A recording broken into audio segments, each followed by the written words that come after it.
What is up, guys? I'm super excited today because I'm finally in the driver's seat of a 2020 Ford Mustang GT500. That is right. This one is in Grabber Lime. Super excited to show it to you. Unfortunately, this vehicle has already been sold to a collector and I am forbidden to put any miles on it. So I am going to drive it in and out of the shop. I'm going to put it up on the rack, show you the underneath, and I have to install the front splitter that the car came shipped with. And we're going to do an interior and exterior walk around. But I'm sure there's plenty of other videos out there that you could watch, seeing people flogging these all over the place. Unfortunately, this isn't one of those videos, but I'm going to show you some of the things that those guys don't show you, like the undercarriage and the install of the front splitter. I'm going to show you the engine and the brakes and all that good stuff. So stay tuned. This 2020 Ford Mustang GT500 is finished in Grabber Lime over an ebony leather interior. Features 20-inch flow-formed alloy wheels covering some massive Brembo brakes. Got 6 pistons up front here. Wrapped in Michelin Pilot Sport 4S tires, super grippy. Got the side skirt extensions, Cobra emblem there on the fender. Out back we also have the Brembo caliper. And we have a small caliper just for the emergency brake. You typically only see that on high-end supercars. We've got a massive 315 Pilot Sport 4s out here. Got the gloss black spoiler. Coming around the bag, you can see the special valance specific for the GT500 and the active valve exhaust. You see the reverse light is down there in the rear valance. We got the sequential taillights like all the other Mustangs. Here's a better look at that side skirt extension. This one has the black painted roof option at $695. Here's a look at the window sticker. This one is modestly spec'd and comes in at $79,000. You see the gas guzzler tax is one of the most expensive options.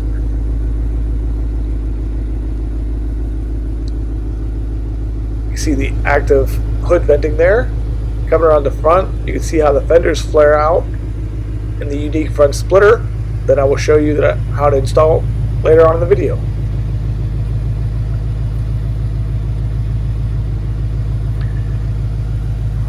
It looks super aggressive from the front. I like it a lot. Now let's check out the interior. Door panels are pretty much the same as every other Mustang except for these 2 little stripes here. I think it gives it a little more upscale look. This one does have the B&O audio system with the extra speakers. We got the normal headlight switch here and the turn signal switch and the trunk release button. This one does have black leather Recaro seats. Unfortunately, I'm not allowed to take the plastic off, but I'll try to show you them as best as I can. Has an Alcantara wrapped steering wheel with the centering stripe. It's got the full digital dash like the premium Mustangs. We got all the switches here on the steering wheel. We got the oil temperature and temperature gauge here and the center vents. The GT500s are numbered specifically. I'll show you that a little later on. So the climate controls, no heated or cooled seats with the Recaros. The button for the active exhaust and the traction control.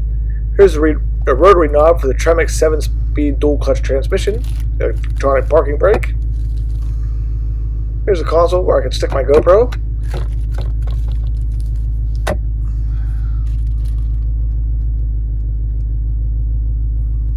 Sorry, I'm not allowed to remove this plastic, but the Recaro seats are super cool.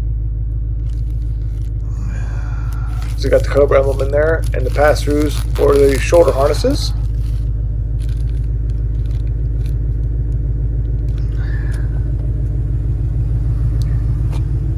These are manually adjusted seats. And the back seat looks just like every other Mustang.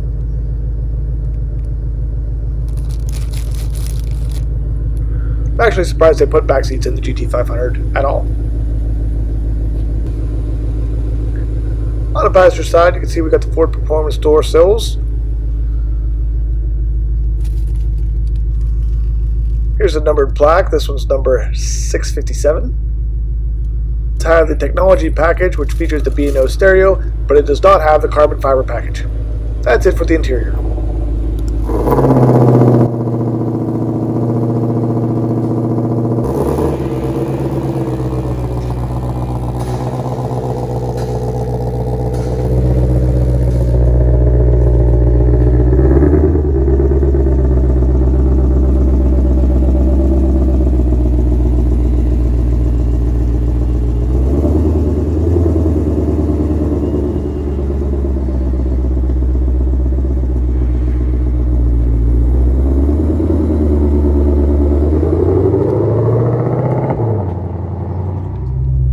Here's a quick little uneventful POV drive as I pull it into the shop. I did get the shift from first to second, and it was super quick.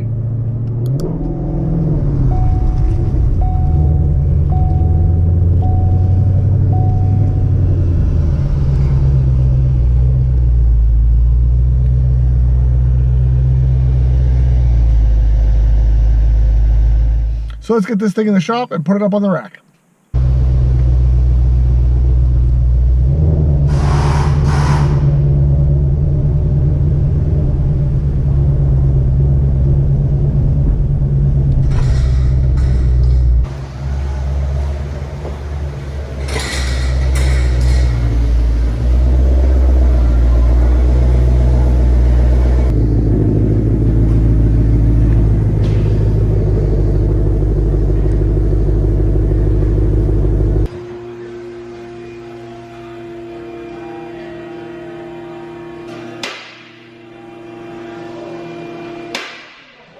Now let's take a look at the car up on the hoist.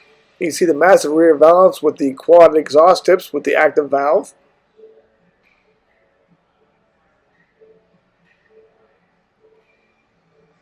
See the reverse light is integrated into the lower valance. You see it's wide open to let all the heat out of the exhaust back here.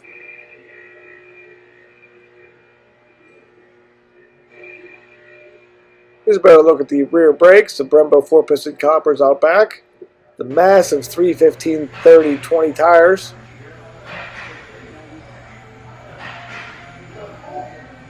And there's the e-brake caliper I mentioned earlier.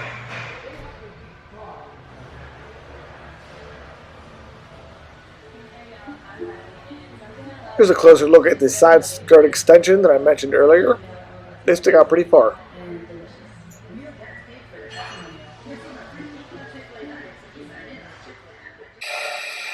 This is an up close look at the 6-piston front brake calipers. These front rotors are a massive 16.5 inches in diameter.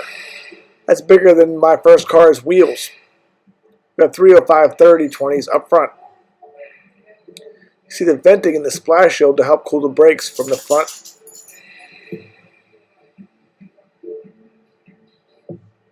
You see we have an intercooler here in the front valance for the supercharger.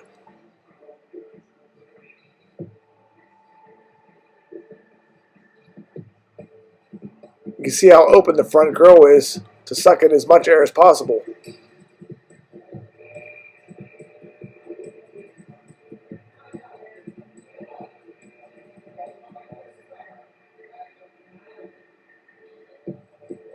There's a second intercooler on this side.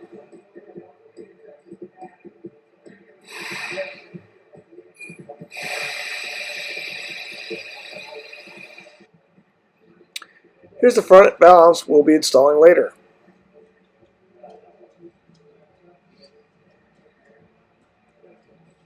Now let's check out the undercarriage. You can see it has this massive belly pan for aerodynamics. You remove that door to change the oil there. Here's a lower control arm, outer tie rod end. Strut assembly. Here's the wheel spindle.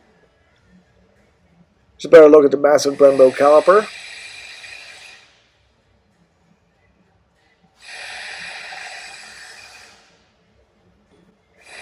Coming back here to the transmission, as you can see it has a composite pan. Down towards the exhaust, we see we got a little X-pipe action here and a couple resonators. Back to the rear differential, we got a 373 ring and pin. shield back here as well. Coming back towards the front, you can see that massive rear tire, aluminum lower control arms, rear brake caliper, sway bar end link. See the axle shaft there. See we've got the Magnum ride rear shocks. See we got the cooling sensors on the rear differential. 8.8 rear end.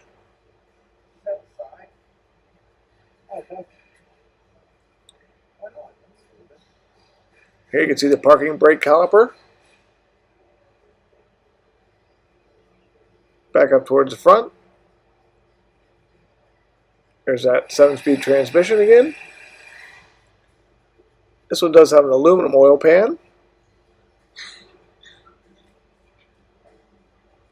Another look at that brake caliper.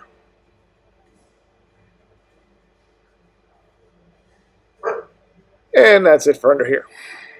Here's a look at the front splitter I'll be installing. It comes in 2 pieces and it looks like it has about 1,000 bolts.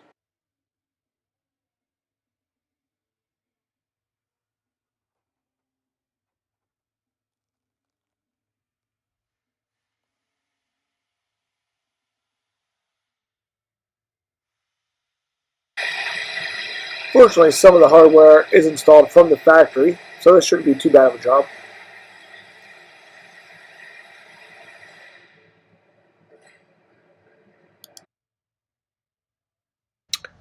We got the front piece installed. It was kind of a pain in the butt. You have to stick it in between 2 other pieces of plastic and then clip it in before you can install the screws.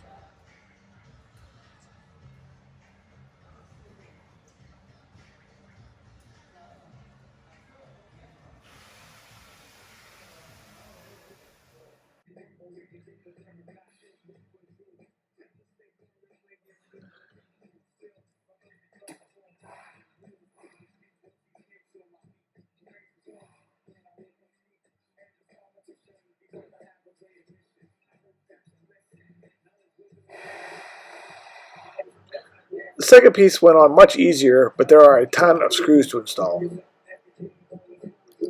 This is what the finished product looks like.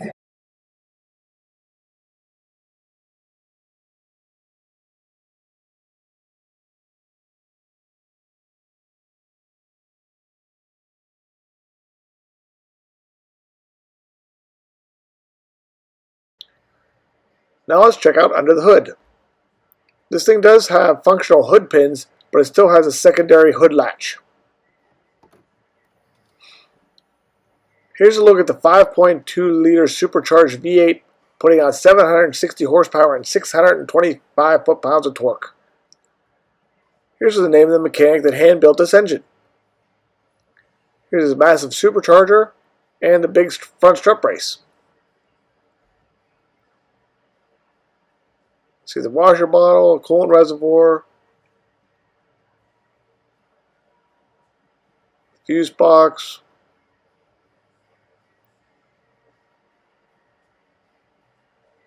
the air intake, the coolant bottle for the supercharger, and the brake fluids master cylinder. See the active hood vents, see the emissions label. Here's the hood pin socket. And here's the hood pin. See, this is carbon fiber composite.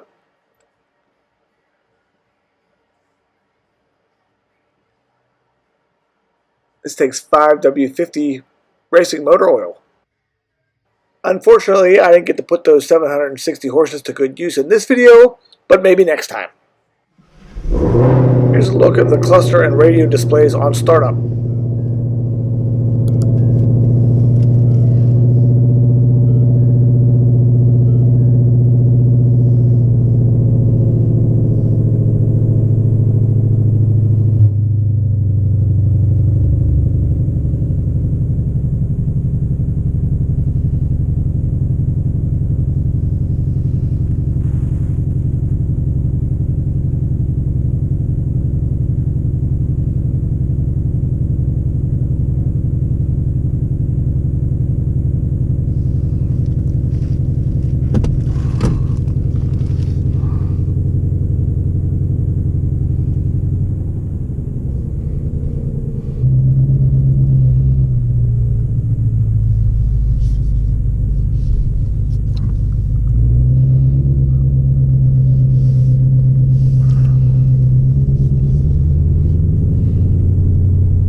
what I can tell you is the Recaro seats are super supportive, especially on the thigh region there, and the bolsters are really nice on the sides. The steering wheel, it's Alcantara, feels really nice in my hands. This does have the automatic rotary knob, like most new Fords, so that's not too terribly exciting, and it does have the electronic parking brake, so there's not too much going on in the cockpit, but the shifters, the steering wheel mounted shifters for the dual clutch transmission are metal, so they're nice and big, so you can see those easily shift up and down. But everything else in here is pretty much typical Mustang fare. The center stack here is a little bit different because it doesn't have a shifter assembly, but there are 2 cup holders, which the shifter doesn't get in the way because, like I said, there's no shifter. Other than that, pretty much typical Mustang stuff in here. Alright guys, so that's pretty much it for the GT500. Sorry I didn't get to do some donuts and show you that it'll run 10 seconds in a quarter mile. But I think you did get to see some stuff that you wouldn't typically see in another video, such as the undercarriage and the front splitter install and stuff like that. So I hope you still enjoyed this video. Thanks for checking out my channel. Please subscribe if you haven't already. Make sure you follow me on Instagram. Check out my new Facebook page. And also, if you're looking for some Pittsburgh Views merchandise, check out teespring.com. Have a great day.